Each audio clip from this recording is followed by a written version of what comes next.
एक सेठ था, उसके पास बहुत संपत्ति थी। वह अपने कारोबार से बहुत ही संतुष्ट था। एक दिन उसने हिसाब लगाया तो पता चला कि ये संपत्ति उसके बच्चों तक के लिए ही काफी होगी। लेकिन बच्चों के बच्चों का क्या होगा? इस विचार के आते ही सेठ भारी चिंता में डूब गया। संयोग से इन दिनों महात्मा बुद्ध उस नगर में थे। सेठ उनके पास पहुंचा और बोला, महाराज, मुझे इतनी संपत्ति चाहिए कि मैं भोगूं और मेरे बच्चे भोगें और उनके बच्चे भोगें, मगर फिर भी वह कभी खत्म ना हो। बुद्ध ने कहा, ऐसा ही होगा, पर इसके लिए तुम्हें एक काम करना होगा।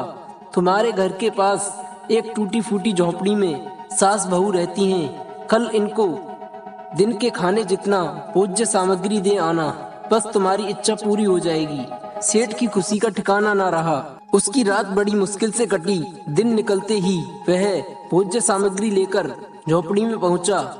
उसने वहां देखा, सास ध्यान में लगी है, बहू झोपड़ी की सफाई कर रही है। सेठ ने बहू से कहा, यह लो, मैं तुम्हारे लिए दाल, आटा, घी, नमक लाया हूँ। बहू ने निगाह उठाकर उसकी ओर देखा और बोली, हमें नहीं चाहिए, हमारे पास आज के खाने के लिए है। तो क्या हुआ? सेठ ने कहा, कल काम आ जाएगा।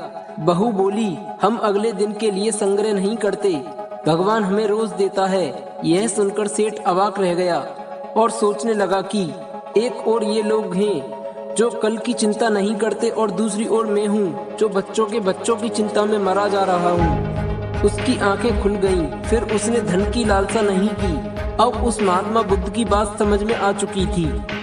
तो दोस्तों, इस कहानी से शिक्षा यह है कि हमें भविष्य की चिंता ना करते हुए वर्तमान में खुश रहना चाहिए।